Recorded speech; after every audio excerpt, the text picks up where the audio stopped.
जय हिंद। स्वागत है आप सभी का आज के इस डेली करंट अफेयर्स के सेशन में।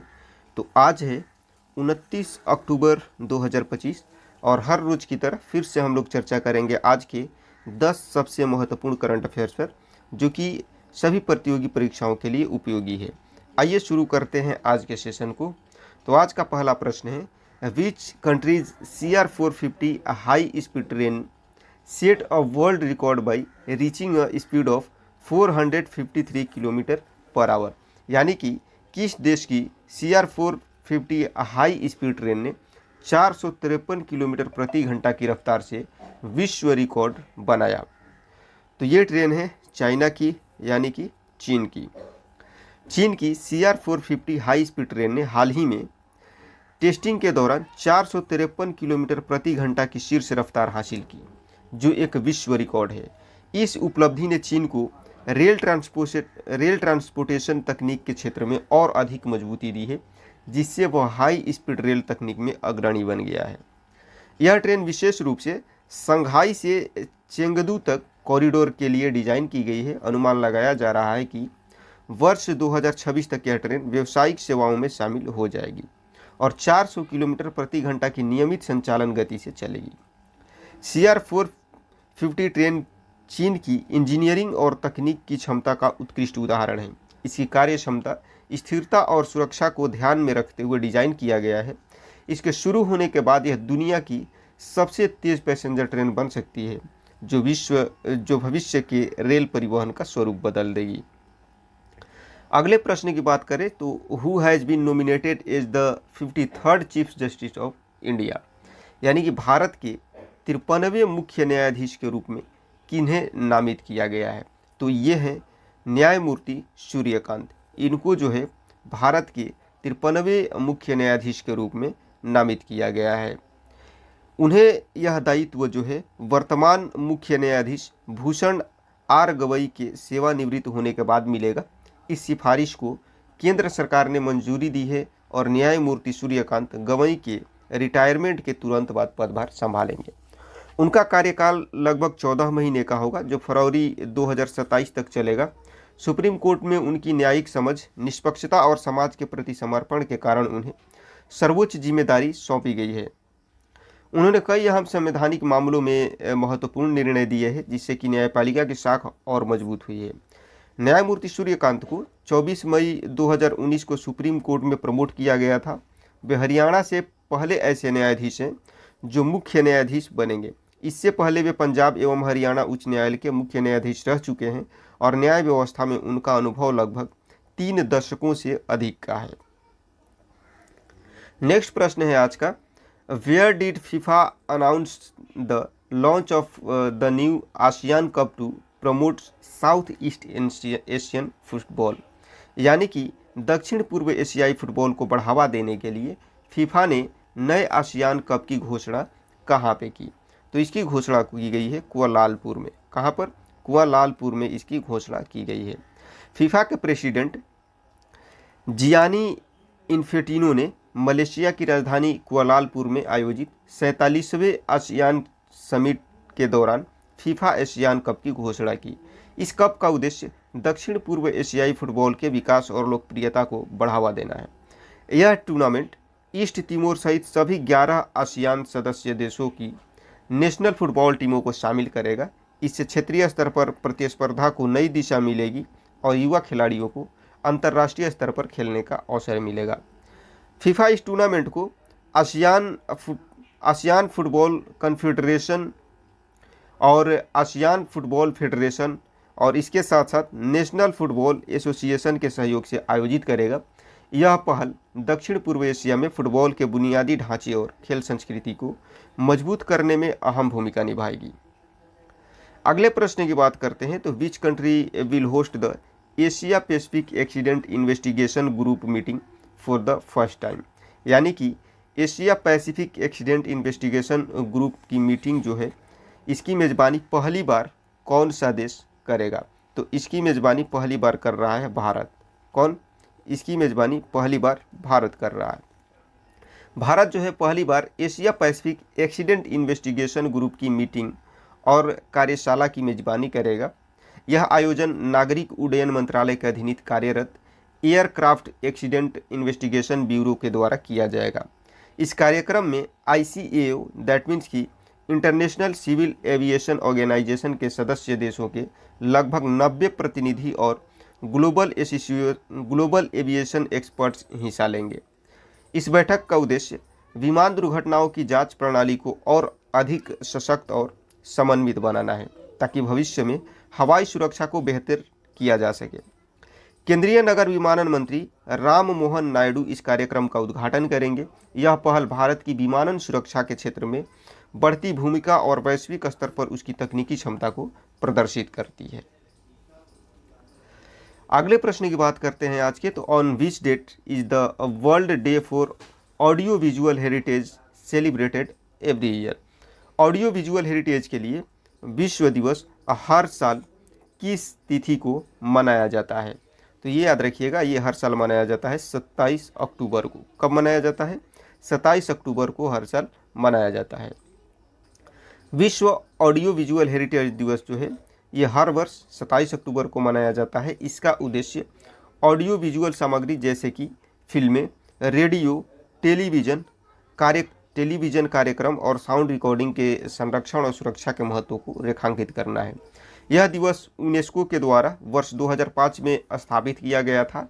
यह दिन 21वीं जनरल कॉन्फ्रेंस के दौरान अपनाई गई उस सिफारिश की याद दिलाता है जिसमें 1980 में विश्व के ऑडियो विजुअल दस्तावेजों की सुरक्षा के दौरान अपनाई गई सुरक्षा और संरक्षण की बात कही गई थी। इस वर्ष का विषय क्या है? तो इस वर्ष का विषय है digitising and sharing UNESCO history, यानी कि डिजिटाइजिंग और साझा करना यूनेस्को के इतिहास को रखा गया है। इसका विषय रखा गया है इस वर्ष का, और इसका उद्देश्य है डिजिटल माध्यमों से पुरानी ध्वनियों, वीडियो और सांस्कृतिक अभिलेखों को भावी पीढ़ियों तक पहुंचाना।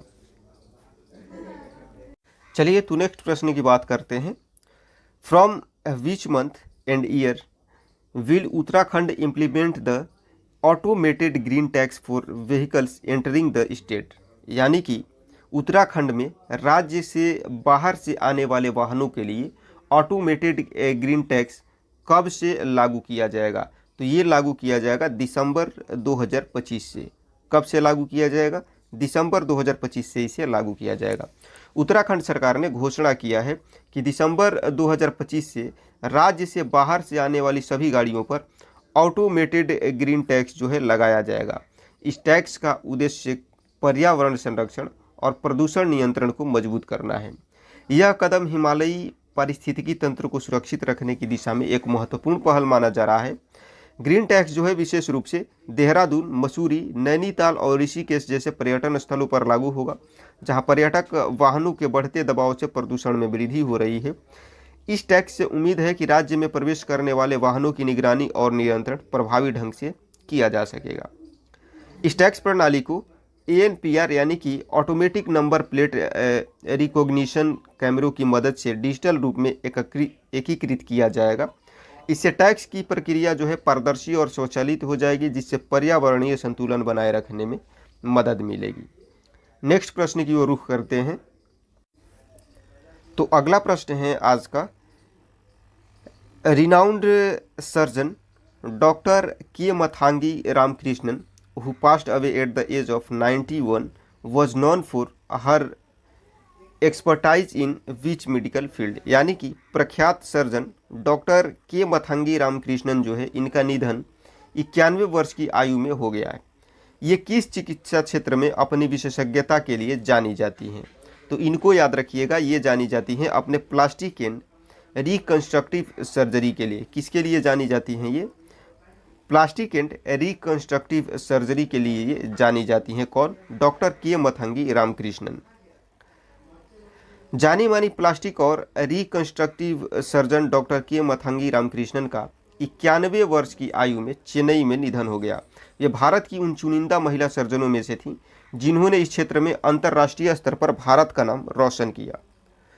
डॉक्टर रामकृष्णन को उनके उत्कृष्ट योगदान के लिए कई प्रतिष्ठित पुरस्कार मिले, जिनमें पद्मश्री जो कि 2002 में दिया गया, doctor BC Roy national award, अखिल भारतीय अनेवर अवार्ड और association of surgeon of India से सुश्री गोल्ड मेडल प्रमुख है। ये सारे जो है प्रतिष्ठित पुरस्कार इनको दिए गए हैं। उनका योगदान न केवल सर्जिकल इनोवेशन में रहा, बल्कि उन्होंने कई युवा डॉक्टरों को प्रशिक्षित करके भारत में आधुनिक सर्जरी के विकास को नई दिशा दी। चिकित्सा क्षेत्र में उनकी सेवाएं हमेशा प्रेरणादायक रहेंगी, तो इसको आपको याद रखना है। तो अगला प्रश्न है आज का, Reliance industries and Meta have announced joint venture worth 855 crore which AI company. Reliance industries और मेटा ने 855 करोड़ के संयुक्त उपक्रम की घोषणा किस एआई कंपनी के लिए की है? तो इसको याद रखिएगा, ये किया गया है REIL के लिए। REIL बोले तो Reliance enterprise intelligence limited. Reliance enterprise intelligence limited के लिए जो है रिलायंस इंडस्ट्रीज और मेटा ने 855 करोड़ के संयुक्त उपक्रम की घोषणा की है। रिलायंस इंडस्ट्रीज और मेटा प्लेटफॉर्म्स जो है इन दोनों ने मिलकर के 855 करोड़ का एक एआई ज्वाइंट वेंचर शुरू किया है, जिसका नाम है रिलायंस एंटरप्राइज इंटेलिजेंस लिमिटेड। इसका उद्देश्य enterprise grade artificial intelligence products और सर्विसेज को विकसित करना है। यह साझेदारी भारत के व्यापारिक और तकनीकी इकोसिस्टम को सशक्त बनाएगी। REIL के तहत ऐसे एआई टूल्स विकसित किए जाएंगे जो automation, productive analytics, customer service chatbox और भारतीय बिजनेस मॉडलों पर केंद्रित होंगे। यह वेंचर भारत में बने भारतीय बाजार की ज़रूरतों के अनुरूप तैयार किए गए जनरेटिव एआई मॉडल्स को भी प्रमोट करेगा। इसके माध्यम से रिलायंस और मेटा दोनों ही एंटरप्राइज एआई सेक्टर में अपनी वैश्विक स्थिति को और मजबूत करेंगे। आज के नेक्स्ट प्रश्न की बात करते हैं। When did India start observing vigilance awareness week 2025 and what is its theme? Bharat ने विजिलेंस अवेयरनेस वीक 2025 जो है कब से मनाना शुरू किया और इसका विषय क्या है? तो इसको याद रखिएगा, ये मनाना शुरू हुआ है 27 अक्टूबर से और इसकी थीम है विजिलेंस आवर शेयर्ड रिस्पॉन्सिबिलिटी। कब से मनाना शुरू हुआ है? तो ये शुरू हुआ है 27 अक्टूबर से और इसकी थीम क्या है? तो इसकी थीम है vigilance our shared responsibility. Bharat ने 27 अक्टूबर 2025 से विजिलेंस अवेयरनेस वीक जो है मानना शुरू किया है। इस वर्ष का विषय है विजिलेंस आवर शेयर्ड रिस्पॉन्सिबिलिटी, यानी कि विजिलेंस हमारी साझा जिम्मेदारी। इसका उद्देश्य समाज में ईमानदारी, पारदर्शिता और उत्तरदायित्व के मूल्यों को बढ़ावा देना है। यह सप्ताह हर साल अक्टूबर के अंतिम सप्ताह में मनाया जाता है, जो सरदार वल्लभ भाई पटेल की जयंती के अवसर पर जो है आयोजित होता है। यह सप्ताह देश भर में सरकारी और गैर सरकारी संगठनों में भ्रष्टाचार के विरुद्ध जागरूकता फैलाने का कार्य करता है। विजिलेंस अवेयरनेस वीक सार्वजनिक जीवन में ईमानदारी, नैतिक आचरण और जिम्मेदारी के महत्व पर बल देता है। इसका उद्देश्य नागरिकों को भ्रष्टाचार से दूर रहकर पारदर्शी शासन व्यवस्था में भागीदारी बनाना है। आज का अगला और आखिरी प्रश्न है, which India short film was honoured by Huma Qureshi at the Lucknow short film festival 2025? यानी कि लखनऊ शॉर्ट फिल्म फेस्टिवल 2025 में ह्यूमा कुरैशी के द्वारा किस भारतीय लघु फिल्म को सम्मानित किया गया? तो ये फिल्म है घुसपैठिया कौन। घुसपैठिया कौन, इसे जो है सम्मानित किया गया है। बॉलीवुड अभिनेत्री ह्यूमा कुरैशी जो है इन्होंने लखनऊ शॉर्ट फिल्म फेस्टिवल 2025 में भारतीय लघु फिल्म घुसपैठिया कौन को सम्मानित किया। यह फिल्म अपनी प्रभावशाली कहानी और सामाजिक संदेश के कारण सराही गई। ह्यूमा ने इस अवसर पर कहा कि लघु फिल्में समाज में जागरूकता फैलाने और विचारों को नए आयाम देने में महत्वपूर्ण भूमिका निभाती है। यह फिल्म लॉस एंजलिस में आयोजित इंडिपेंडेंट शॉर्ट अवार्ड्स के फाइनल तक पहुंचने वाली एकमात्र भारतीय फिल्म रही।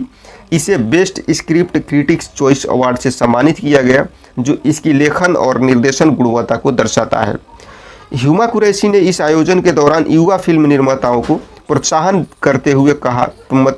करते हुए कहा उन्होंने कि लघु फिल्में महत्वाकांक्षी फिल्म मेकर्स और अभिनेताओं के लिए बड़े मंच का कार्य करती है, जिससे उन्हें अंतर्राष्ट्रीय स्तर पर पहचान मिलती है। तो ये थे आज के मुख्य करंट अफेयर्स। उम्मीद करता हूँ कि सभी प्रश्न जो है आपको याद हो गए होंगे और जितनी भी बातें मैंने आपको समझाने का प्रयास किया वो सारी चीज़ें आप बेहतर तरीके से समझ गए होंगे। तो क्लास आपको कैसा लगा कमेंट सेक्शन में मेंशन करना नहीं भूलिएगा। अच्छा लगा हो तो लाइक करिएगा हेल्पफुल लगा हो तो दोस्तों को शेयर करिएगा। और यदि आप हमारे चैनल पर नए हैं, आपको लगता है कि हम आपके प्रतियोगी परीक्षा की तैयारी को और बेहतर बना सकते हैं, तो चैनल को सब्सक्राइब करिएगा। मिलते हैं आपसे नेक्स्ट क्लास में, तब तक के लिए सबको जय हिंद, बहुत बहुत धन्यवाद क्लास में लास्ट तक बने रहने के लिए।